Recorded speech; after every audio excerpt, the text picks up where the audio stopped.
welcome back to Love Letters with Jason. Seeing as we're on a roll with firsts, here's the story of the first girl I ever matched with on Tinder. Her fake name for this episode will be Stephanie. She was nerdy, had coloured hair, and was an artist, so she ticked a lot of my boxes personally. I just moved to Melbourne, so I was pretty low on friends, places to hang out, money, the works. Then, Stephanie invited me to come with her and a few friends to a place called Beta Bar, a nerd-themed bar in Melbourne that I really hope makes a comeback in a big way one day. Anyways, I was still pretty shy, nervous, and awkward, so I went, and after meeting her and her friends, essentially didn't leave their sides for a great deal of time. Stephanie and I managed to get a lot of time and love at the Just Dance area they had set up, and because we were both letting loose and being overtly dramatic with our dancing, we managed to get a lot of love and popularity with the rest of the nerds around us who hadn't broken out of their shell so early in the night.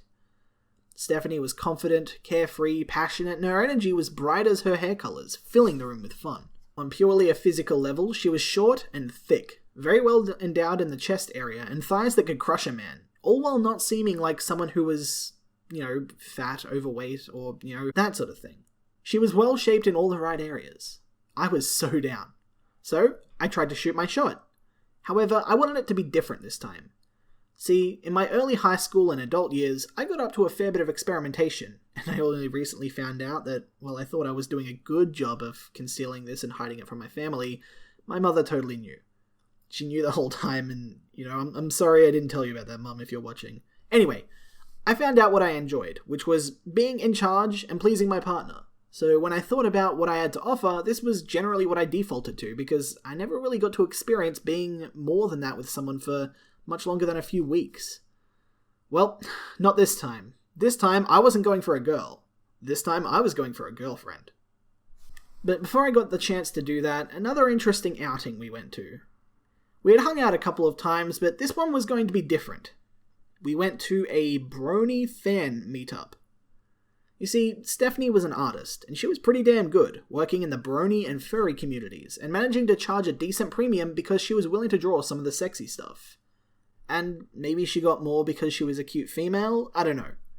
As some context, I never really watched My Little Pony, and I had next to zero contact with the furry and brony communities.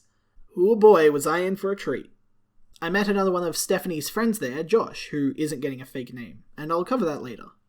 First off, the people there were the exact type you'd expect. We had an overweight 40-year-old with a neckbeard, we had a guy in a full furry costume, which was admittedly pretty well made, and there were several guys in graphic tees. One super heavy guy had a rainbow tail and some horse ears, a really overweight girl with ice addict hair and not many teeth. It was a huge stereotype. Something I want to say though, is that I was very quick to judge these people, because they seemed like the extreme, but after only 10 minutes, it faded, and I could see these people as just super passionate about something, admittedly really weird, but their passion was admirable.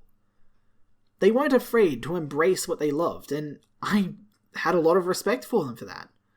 I also got to appreciate Stephanie and Josh for being my lifeline, as I was constantly asking them, hey, what does this reference mean? I got high fives from a furry, I had a quiet dude who didn't seem interested in anybody get really friendly with me and started asking me for career advice, I had an overweight girl with missing teeth cuddle up to me and begin purring. It was a bit of a day. Anyway, I felt lucky that I had found someone who seemed to be much closer to normal and much more attractive than those amongst the communities she served, while also providing an interesting experience in learning about these cultures. Because honestly, that sort of stuff is just fascinating to me as a concept. Eventually, Stephanie and I talked about what we wanted.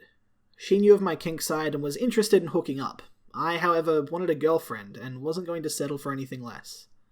We disagreed, and for the next few months began our new game of constantly flirting with the other person, trying to tease them into compromising. For example, she would offer to come over and have sex, and I would do the same, saying that you'd have to call it a date. During this time, I also ended up becoming pretty good friends with Josh, and eventually he was in my corner, rooting for me to get with her, as he saw the type of person I was. Stephanie apparently sent me nudes while I was sick and super medicated at one point, and I'm a little bit upset that I didn't get to see her boobs while I was in a sound mind. The only evidence that I have of this even happening at all is we were flirting on Facebook, and then everything went quiet for about half an hour, and then I sent the message, "You have amazing tits, by the way," and she responded with, "Hey, if you want to see more of them, you know what you need to do." The battle raged on, I guess. At a certain point when we both began to realize that we weren't really getting what we wanted from one another, we just slowly stopped messaging each other. So, I claimed Josh as a new addition to my best friends and left her to history. The next time we talked seriously was on a Facebook status I posted, where I was asking for more information and opinions on the change of the date debate. She decided that she would voice her opinions. Very loudly. And very disrespectfully. Also bringing in several of her friends to do the same. These friends weren't people that I was friends with. She would have had to tell them about it and send it to them privately for them to actually be engaged in the conversation. Their words weren't in passionate debate, fueled by their own history and experience. They were straight up personal attacks. So I eventually just stopped responding, deleted them from my friends list, and left them be. I don't really appreciate being spoken to that way while just, creating a conversation.